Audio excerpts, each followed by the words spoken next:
সর্বপ্রথম আল্লাহ রব্বুল আলমিনের শুকর আদায় করছি। আল্লাহ তালা আমাদেরকে এই গুরুত্বপূর্ণ একটা বিষয় নিয়ে ফিকির করতে বসার তৌফিক নসিব করেছেন। এরপর মাননীয় প্রধান উপদেষ্টা সহ বাকি সকলের শুকরিয়া আদায় করছি।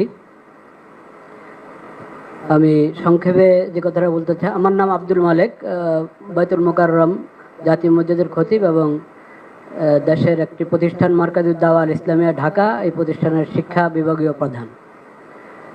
যে কথাটি আমি বলতে চাচ্ছি সেটা হলো, সম্প্রীতি যদি আমরা চাই, আছে আলহামদুলিল্লাহ, এটাকে যদি বাকি রাখতে চাই তাহলে সম্প্রীতি যারা নষ্ট করে সে বিষয়ে আমাদেরকে নমনীয়তার সাথে অনমনীয় ব্যবস্থা গ্রহণ করতে হবে। এখন যে সংখ্যালঘুর কথা আমরা বারবার বলছি না, ইসলামের শিক্ষা কি? ইসলাম বলে, আবু বকর রাদিয়াল্লাহু তাআলা আনহু প্রথম খলিফা নবী করিম সাল্লাল্লাহু আলাইহি ওয়াসাল্লাম, উনি বলেছিলেন, তোমাদের মাঝে যে সবচেয়ে বেশি শক্তিশালী সে আমার কাছে দুর্বল যদি সে জালেম হয়, আর যে সবচেয়ে দুর্বল সে আমার কাছে সবচেয়ে বেশি শক্তিশালী যদি সে মজলুম হয়। এটা হলো বিষয়, জালিম এবং মজলুম। মজলুম যেই হক তার পক্ষে আমাকে থাকতে হবে, আর জালিম সে যত বড় হক, যত সংখ্যাগরিষ্ঠ যা তার থাকুক, তাকে জুলুম থেকে বিরত রাখা এটা দায়িত্ব।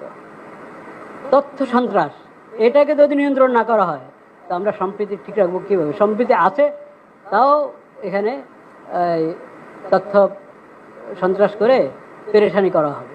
এটার ব্যাপারে অনমনীয় হতে হবে তথ্য সন্ত্রাসের বিষয়। আর একটা গুরুত্বপূর্ণ বিষয় বলতে চাচ্ছিলাম, আমাদের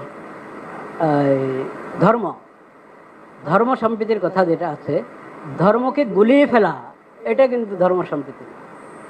ধর্মের অপব্যাখ্যা, একটা ধর্মে একটা জিনিস নাই সেটাকে ওই ধর্মের উপরে চাপিয়ে দেওয়া হলো, অন্যদেরকে খুশি করার জন্য নিজের ধর্মের মধ্যে বাড়ানো কমানো হলো, এটার নাম কখনো ধর্ম সম্প্রীতির বিষয় না।